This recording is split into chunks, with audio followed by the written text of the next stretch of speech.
hlusta á sportþáttinn mánudagskvöld á Suðurland FM.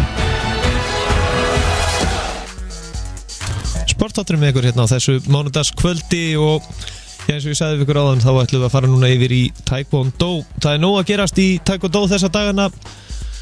Margir keppendur að keppa erlendis hingað og þangað og svo einnig nú á dögunum það var bara eina stærstu æfingabúðar sem hafa verið hér á Íslandi í Taekwondo og maðurinn svona bak við tjöldin Master Sigursteinn Snorrason kontu blessaður og sæll ekki? Já, sæll. Hvernig hefur það? Ég er bara fín. Það er alltaf nú að snúast hjá þér að venju? Já, alltaf nú að gera, gaman því. Já, þú ert að þjálfa eða ekki út allt? Já, ég er á nokkru stöðu núna, bæði í Íslandi og erlendis, en kannski aðeinslega hérna heima. Ég er nú ennþá svona í græsrótinni, er að starta núna til dæmis Fjölni aftur hérna í Grafarvoginum, sem að ég byrjaði nú á sín tíma að kenna fyrir 21 árum og það gengur mjög það er gaman að koma að því starfi. Já, þannig að þú ert að núna rífa upp eitthvað sem að þú varst að gera fyrir 20 árum síðan, það er árið ansið langur tími. Já, það er þetta var skemmtileg starf á síðan tíma en síðan bara eiginlega flestir svartspillingarnir voru komnir upp þar, fóru bara í önnur félög að kenna og svona og félagið svona hægt og rólega leystist upp en nú erum við byrjuð aftur og við kallum þetta félagið 2.0 þannig að það verður gaman að sjá hvað gerist. Já. Hvað hefur komið að mörgum félögum á landinu? Ertu með einhverja tölu að því? Ég ætla ekki 17 18 félög, eitthvað svoleiðis. Og var Fjölnir eitt fyrsta félagið? Já, Fjölnir var í fyrsta félagið sem stofnaði 1994. Áður hafði ég verið að æfa í Dótsan Drega sem var fyrsta taekwondo-skólinn á Íslandi og í Einherjum sem að var sem sagt, í fyrsta félagið sem ég æfði formulega í og ég einmitt endurvakti það félag núna fyrir nokkrum árum þannig í Reykjavík. Þannig að það hefur verið nóg að snúast. Já, það er nóg að gera. En nú á dögunum þá voru heldur betur stórar æfingabúðir og eins og maður er búinn að ítreka að það svona fyrir fótbolta áhuga mannin þá var þetta eins og Lionel Messi eða Ronaldo hefði komið til landsins. Já, þetta tókst alveg bara vonum fram en ég verð nú eiginlega viðurkenna það að ég bjóst ekki við því að þetta er svona skemmtilega æfingabúðir og svona eins og segir að náttúrulega Aron Cook er það mikil stjarna að ég hef alveg getað búist til því að hann myndi nú bara láta fólk gera eitthvað svona basic og bara sleppa öðrulega frá þessu. Þetta var nú líka frí helgin hans núna frá æfingum og keppni og hann kom mér alveg virkilega skemmtilega óvart og hann var að fullu bara sjálfur með allan tíman og ég held að það er kannski highlightið frá þessum æfingabúðum að þessi sem voru með á æfingum þeir fengu bara hreinlega að berjast við hann í bardögum og það er náttúrulega bara eins og ekki skilur það er náttúrulega eins og að segja að fá að spila einn á móti Messi. Já, nákvæmlega. Það var mjög gaman. En í þessum æfingabúðum þá mættu hvorki meira en minna heldur 154 iðkendur. Já, það voru 154 skipsmur á fyrstu æfingunni og 20 á seinni sem var að vissu svartbeltis lágmark en langt flestir af þeim höfðu nú mætt á hinn æfinguna líka. Það er ykkur 3-4 aukaði sem bættist við þannig að það hafa þá verið kannski svona 157-160 mann sem að mættu á æfingu og mikill fjöldi áhorfenda kom og fylgdist með og þetta tókst bara í alla staði alveg frábærlega og mikill stemming og við vorum með, ef ég man rétt, þá voru þáttakendur frá öllum félögum á landinu nema 2 sem er náttúrulega alveg frábært. Já, og þið hafið náðu að koma öllu þessum fjölda fyrir hérna í yður? Já, við ákvaðum til þess að búa til aðeins meiri stemmingu og hafa svona meira fjör þá ákvaðum að skipta bara salnum í tvent og við erum ekki að hafa hann allan opinn og þá líka ef hann hefði allir opinn þá hefði hugsanlegt að stemmingi hefði bara dreifst of mikið þannig við bara tróðum öllum inn í hálfan salin og það var náttúrulega svo sem vel þétt en það var bara skemmtilega fyrir vikið. Fjöldin svona frá því þú byrjaðir að þjálfa hérna taekwondo á þessu landi þetta sport, þetta fer svo rosalega vaxandi að iðkendafjöldin, hann hefur fjölgað alveg gífurlega. Já, hann hefur svona jafnt og þétt stigið upp á við það var svona komið toppar og kannski lægðir líka en svona smátt og smátt það fer þetta alltaf upp á við og það er sérstaklega að maður tekur eftir því að það eru sögum félög sem að ná að halda sér í góðu fjölda, menn ennur kannski eins og til dæmis Fjölni sem á sínum tíma var nú stærsta félagi með tæplega 300 iðkendur, fór niður í 0 og verður kannski góðin upp í 50 núna, þannig að það eru líka önnur félög sem hafa nú svona halda stígandi þróun og hafa verið sterk í mörg ár núna. Já, En já, svona miðað við hvernig sko, já, frá því þú byrjar að þjálfa þá komið ansi margir afreksmenn núna í þessu sporti ef maður telur saman með, já, miðað við þegar iðgöndunir að keppa til dæmis á Norðurlandamótum og gott betur en það. Já, það klárlega eitthvað sem hefur gerst að við erum alltaf að fá keppendum með meira og meiri reynslu og eðlilega út frá því þjálfara með meiri og meiri reynslu og þetta skila sér. Þetta greinilega að mörguleiti sport sem að hentar okkur vel, okkar svona hugarfari og líkamsburðum og það já, og það að skila sér í mjög góðum árangri. Við erum með einmitt nokkra Norðurlandameistara á hverju ári og erum að ná í medalíur hingað og þangað á erlendis á mótum og náttúrulega og það afrekið kannski svona að hinga til náttúrulega Ingibjörg Erla sem að náði G-klassmedalíu sem enginn hefur náð áður. Það var svona ágætis viðurkenning á það að okkar starf ekki bara skilur Íslandi eða Norðurlöndin, þetta líka á alþjóðlega mælikvarða. Okay. En já, það núna orðið þannig að já, iðkendur það ekki svona afreksmenn í taekwondo hérna á Íslandi, þeir þurfa það ekki að fara svolítið mikið út að keppa til þess að ranka sig ofar eða svona, komast ofar á töfluna eða ekki? Jú, það alveg nauðsynlegt, bæði sko til að ná í stigin sjálf en líka bara til að ná sér í keppnisreynslu og reyndri líka bara æfingarreynslu. Það kannski eitt stærsta vandamál hjá okkur í sportinu í dag að á Íslandi eru tiltölulega fáir að æfa sko í hverju þyngdarflokk. Við erum alveg með marga afreksmenn en skilur sá sem kannski 90 kíló, hann æfir nú ekki mikið með þeim sem 60 kíló. Og það það kannski svolítið háð okkur að okkur vantar fleiri svona æfingafélag fyrir hvern þyngdarflokk.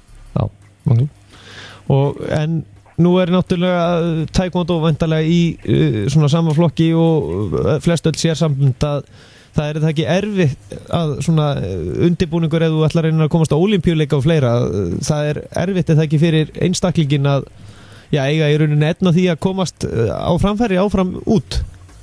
Jú, ég held að það sé nú sára að fá einstaklingar á Íslandi sem að hafi einn á því eða fá fjölskyldu þeirra en það vonandi einhvað bjartari tíð í kostunum með það, við erum orðið var við það orðið talsvert verið í ákvæmni þegar kemur að styrkjum og svona hjá okkur og þó svo það kannski hafi nú ekki kannski skilað sér í fullum styrkjum þá tek ég alveg eftir því að það eru miklu meiri ákvæmni og fólk farið að þekkja okkar starf betur og svona, þannig að það gengur betur en eðlilega það þarf mjög meira svo að við stöndum í ákvæmnis bara helst svona nágranna þjóðum sko. En nú mikið að efnilegu taekwondo-fólki og þá sérstaklega náttúrulega eins og Ingibjörg Erla sem náði þessum frábæra árangri hérna úti í Serbíu. Miðað við árangur hennar núna, þetta opnar það ekki marga möguleika fyrir hennar svona með áframhaldandi góðum árangri?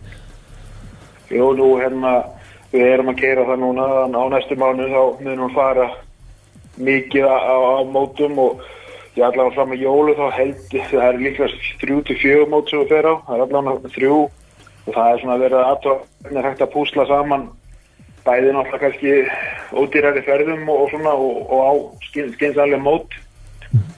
Þannig við erum að reyna stílinn á það núna að það verði að minnst 1-2 móti hverju mánuði og fram að minnst fram að úrtökunum sem fara fram í Tyrklandi í lok janúar. Og ef það náttúrulega gangi upp, ef hún kemst nú í gegn þar, þá náttúrulega klárlega erum við að fara að gera ekkert annað en að æfa og keppa fram á næsta haust. Já, og nú einn hérna líka selfissingur sem hefur verið rosalega öflugur í gegnum árin, hann Daniel Jens Pétursson, hvernig, ekki eitthvað mótframöndan í honum? Já, hann átti nú að fara núna eftir 2 vikur á móti Fraklandi, G-klassmót. Já. En ég frekar svarsin á að ná að mæta, hann náði nú að meða sig á ökla á daginn og af því ég ekki tala hann við að bara gera það fyrir þetta og þá átti hann nú eftir að fara í myndatöku. En það allavega leiti ekki vel út, hann þurfti að vera í gifsi þarna eitthvað og við erum nú vonast til að þetta sé nú bara snúin öklið eitthvað svoleiðis en það allavega lítur ekki vel út núna og við getum alveg útaflöka móti nóvember fyrir hann en Hann hefur alveg sýnt það að sanna að hann hefur lent í miklum og alvarlegum meiðslum og hann hefur alltaf stigið tvöfalt sterkari upp frá þeim, þannig að ég hef engar áhyggjur af því. Var það ekki í fyrra sem hann tók þátt nýbúinn að rífa sig úr krossbandarslitum? Jú, það var nákvæmlega þannig, hann stóð sér frábærlega, stóð upp úr því og stóð sér alveg frábærlega. Þannig að þetta eitthvað óðmenni þarna? Já, það mætti segja það, hann er mjög góður bæði sem taekwondo-keppandi og náttúrulega frábær kennari og er einmitt, já, ég getur kallað þetta svona íslensku víkingur, þetta sport hendur hann vel og hann hefur svona svolítið attitúti sem hann þarf, og þarf nú svolítið að vera svona stundur kannski léttgeggjaður til þess að ná árangri og taka á sig allar þessar æfingar og meðslin og óþægindin og allt þetta, hann klárlega hefur það. Nú kom einn þjálfari úr taekwondo eða sett úr Keflavík sem sagði viðtal daginn að það væri mitt einn líka sem væri heldur betur að blómstra hann Gunnar Snorri Svanþórsson, ungur strákur. Já. Hvernig, já, fyrir þann hlustanda sem ekki veit hver það er, hvernig er hann? Gunnar Snorri, hann er vissa núna að fara dætt úr kadettflokk sem er svona barnaflokkur yfir í junior sem er unglingaflokkurinn. Og hann hefur verið mjög sigursæll í krakka og yngri flokkarum. Hann hefur verið Íslandsmeistari og Norðurlandameistari og verið að vinna mót í Finnlandi, Miami í Flórida og nokkur önnur og síðan hefur hann meira sér líka verið að keppa svolítið upp fyrir sig í aldri og verið að keppa ólíka mótum og það er því rauninni mjög vel og núna einmitt miðjan nóvember þá fer hann á samt mér og nokkrum öðrum á móti í Finnlandi þar sem að hann er mjög líklegast að keppa upp fyrir sig í aldri og þyngd, bara upp á reynslu. En hvað er svona framvindan svona stærstu verkefni núna hjá þér? Já, það er náttúrulega Ingibjörg Erla. Við ætlum að láta reyna á að hvort að við komum henni inn á Ólympíuleikana og það er möguleiki en það er kannski ekki stóri möguleikar en við munum auðvitað gera okkar besta til að ná því og síðan bara vinna út frá því eins og segja að það gengur upp þá náttúrulega er næsta ár hjá mér nokkur meginn plana held ég, það er engar að kenni. Já, ok. Það er eitt í lokinu sem ég langar að spyrja þig að það er stökkkrafturinn í þeim sem hafa æft taekwondo. Nú hefur maður verið að horfa út í íþróttahúsinu í Iðu, já, flestallir sem hæfa þetta sport, já, þeir virðast geta bara nokkuð einn tróðað í körfubolta. Já, það er náttúrulega þetta er einn af þeim þáttum sem er mjög mikilvægt þó tóa kannski í sjálfu sér sem kannski ekki mikið stökk sem slík í taekwondo keppni en þá er það alveg klárlega eitthvað sem þú þarft að hafa sprengikraftur og þannig fimi í okkar íþrótt þannig að það er alveg rétt, það eru mjög margir sem að hafa mjög mikið sprengikraft og í hreyfingum og náttúrulega taekwondo er mjög mikil fóta íþrótt þannig að við þurfum að bæði að vera sterk, liðug með sprengikraft og svo framvegs í fótum, þannig að það er alveg rétt, þetta fylgir svolítið sportið og að í sjálfu sér kannski það sé nú ekki hluti af sportinu. Nei, þá er þetta bara eitthvað sem fylgir með. Já, ég meina ég sem dæmi, þá get ég alveg sagt það, það var eins og einn ungur drengur sem var ræður sem að gera sér frægur fyrir það að hann hoppaði yfir 14 krakka og braut spýtu. Wow. Og það var einhver, ég man nú ekki alveg hvaða vegalegt þetta var en hún var mæld og það var einhver fróður maður sem sagði mér að hann hefði verið við Íslandsmetið í langstökki í sinni aldursflokki. Þetta er náttúrulega og braut spýtuna líka þannig að það er aldrei að vita hvað hann hefði nú endað hann hefði ákveðið að fara yfir í langstökki. Já, nákvæmlega. Það er gaman að fróðlegt að vita það. Sigursteinn Snorrason, þakka kærlega fyrir að gefa okkur tíma og það er gaman að fylgjast með þá sérstaklega eins og Ingibjörgu Erlu. Er einhver sérstakur tími sem hún hefur til að tryggja sér þáttökur rétt? Já, við erum að horfa á þetta móti Tyrklandi, það er kannski næstu því seinasti sem það er í loki janúar og eftir það þá er einu bara eitthvað sem við fáum ekkert við ráðið, það er hægt að fá svona bakdyr að passa með wildcard en það er bara eitthvað sem einhverju pólitíkar út í heimi ráða, þannig að við munum bara einblína á janúar og ekkert annað. Já. Er einhverjir fleiri úr taekwondo hérna á Íslandi sem er að gera allu að Ólympíuleikunum? Já, það er bæði Björn Þorleifsson og Meysam Rafi. Þeir stefna báðir á úrtökumótið og ég held að íslenska landslið munum nú kannski senda nokkra aðra en svona mitt mat að þessi 3 keppendur séu svona næst í. Nákvæmlega. Þannig að, já, það bjart framundan. Það bjart framundan, við veitum fyrr. Sigursteinn, takk að kærlega fyrir að gefa okkur tíma og gangið vel. Takk fyrir það. Já, nóg að vera í Taekwondo enda fullt af mótum framundan og já, ég var nú að fara yfir listan sem framundan, það náttúrulega heill hellingur en já, bara núna helgina var meðal annars valið keppendur sem að keppa fyrir Íslands hönd á 21 ás í Búkarest í Rúmeníu dagana 19.–21. nóvember. Það Ástrós Brynjarsdóttir, Sverrir Ellefsen, Karel Gunnarsson, Sigurður Pálsson og Kristmundur Gíslason. Og svo að mig minnir eitthvað mót hvort það sé núna helgina, hvort það sé bikarmót ef ég mann rétt. Fyrsta bikarmótið núna næstu helgi haldið í Keflavík. En nú það bili, ég ætla að renna yfir úrslit leikja eða stöðumála í körfuboltanum hér eftir smástund og í fótboltanum og svo þeir að fara að koma sér fyrir keppendur sem að fara að keppa á Norðurlandamóti í 5 leikum hér eftir smástund, farið ekki langt. Allt sem tengist íþróttum. Sportþátturinn mánudagskvöld á Suðurland FM.